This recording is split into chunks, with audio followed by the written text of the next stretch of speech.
Well, you can see it's night time. I'm seriously thinking I'm going to change my lifestyle and get up pretty well at dawn, like a farmer, like a peasant, Chinese peasant. Remember, I live in China. And do the filming, well, write the board first, of course, and then do the filming while there's still plenty of daylight, and then do the processing after, and do that also in daylight, because despite using magnifying glasses and dim lighting and so forth, my eyes are still sore, so I'm concerned. If any of you have suggestions on how to avoid getting sore eyes, what can I be doing?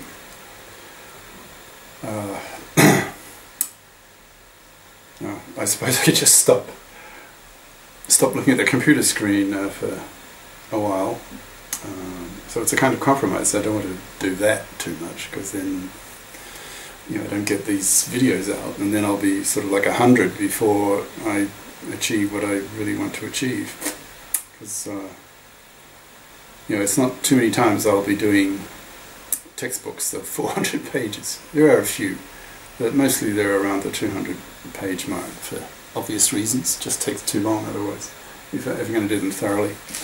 Okay. This board, these 4 sessions, two main themes.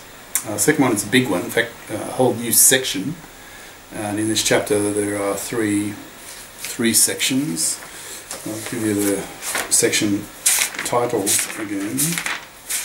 Remember, the chapter itself is called Context-Free Languages. So section 1 that we're just finishing now is Context-Free Grammars, and the second one that will start in session 3 is push-down automata. That's a new kind of automaton with a stack. And the third one is non-context-free languages. So I guess context-dependent languages, which I presumably means whatever's on the left-hand side of a rule isn't just one variable, probably more. So that's what I'm expecting. Right.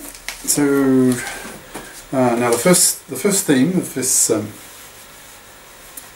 this board is, you notice I'm adjusting the angle of the visor of my hat to block the light.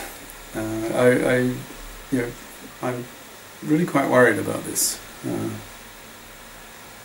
I cannot afford to damage my eyes, but they are sore. I think they're being overused. So worrisome.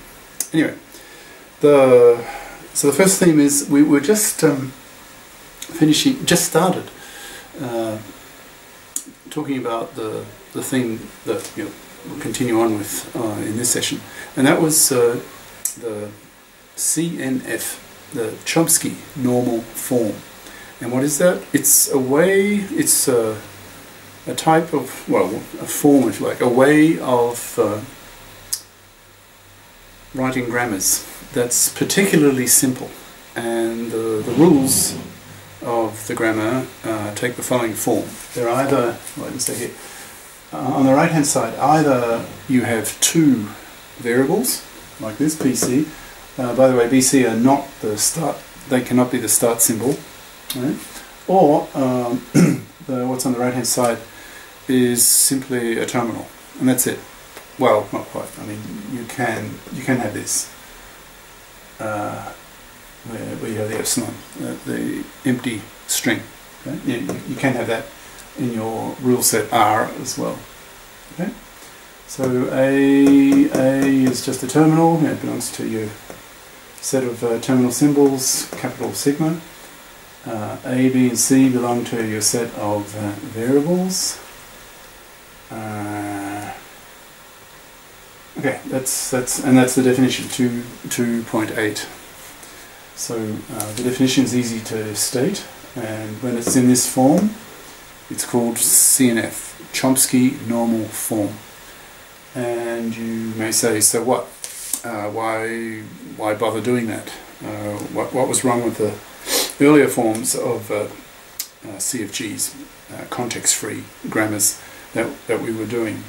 Well, the answer is, and we'll take this up again, chapter 7, I think it was, both in the theory and in the exercises. Because it's so simple, it's just like this, and all the rules are of this form, either that or that. So two variables or one terminal. It makes the automation, getting a computer to analyze a grammar, like parsing and so forth. It makes life much easier for the parser, for the computer program to process a grammar if the grammar itself is written in CNF in this particularly simple form. Okay? So that's the main reason for doing it.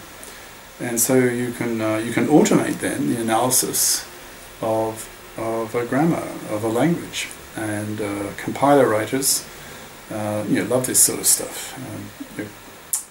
I don't know enough about the history. Well, the fact that it's called Chomsky Normal Form, I guess it was invented by Chomsky, but probably for analysis of human languages, spoken languages, and whoever the compiler pioneers were. And I'm a bit weak on the history of that kind of thing. I guess they were inspired by Chomsky and just took it over for their own purposes within the context of computer science. Okay, now it's a pretty big claim. It's effectively saying that you can take a CFG, any context-free grammar, and you can then rewrite it in this particularly simple form, in the Chomsky normal form, the CNF. And that's a major claim. So you need to prove it. So for the next, let's see, the next 2.5 sessions, that's just what we'll do, plus giving an example of using CNF. We'll take a grammar that is not in CNF, that's not in Chomsky normal form, and we will convert it into a new grammar that is. And the two grammars are equivalent. In other words, they recognize the same language. By definition, that's what equivalence means in this context. Right? So here's a theorem that says, so theorem 2.9 in the text. So any grammar, or context-free grammar, is generated by a context-free grammar in Chomsky normal form. So effectively, saying that in different ways, that you take a grammar, just G, some grammar, context-free of course, context-free grammar G, and you can convert it into another grammar in CNF that's in Chomsky normal form, and those two grammars will be equivalent. They will recognize the same language. They'll recognize all the strings in that language. Okay? So that's effectively what this is saying. Right, as usual, with Sipser, you start for a substantial proof, and it's like 2.5 sessions worth. You start with the proof outline, the overview of the strategy of the proof, what he calls the proof idea, the idea of the proof. Right?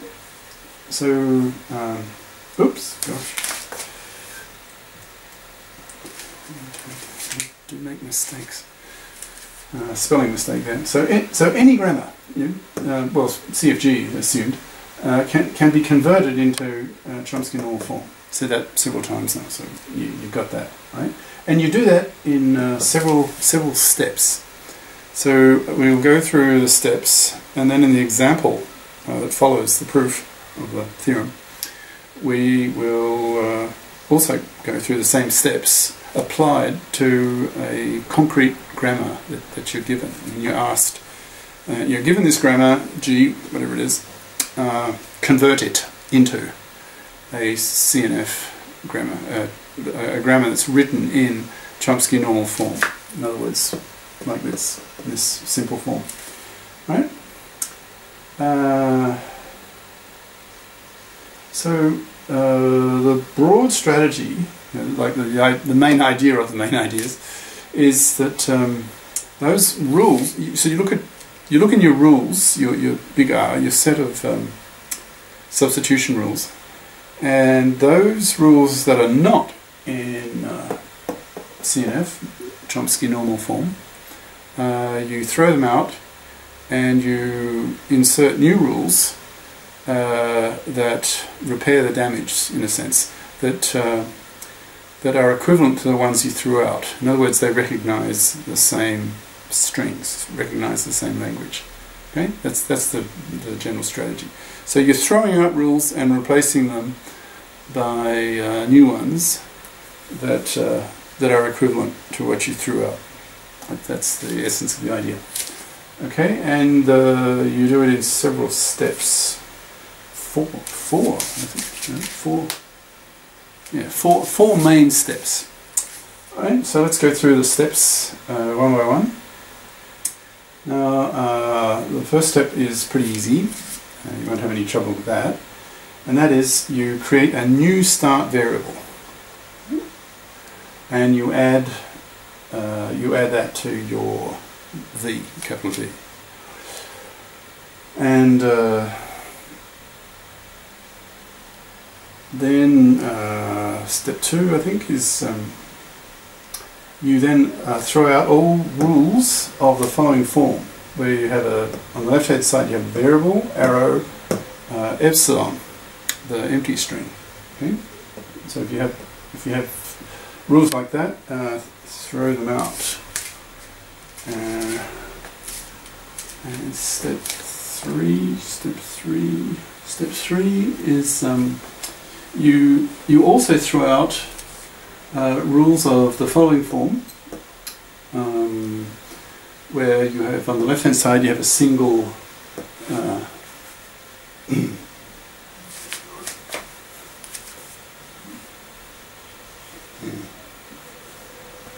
I just can't really avoid the glare. It's either I'm getting the light directly, or I'm getting the reflection of the light on the board here. Now you won't see it because all the angle's different, but where I'm pointing is where the light is, and the light's reflecting here, so I'm seeing a reflection.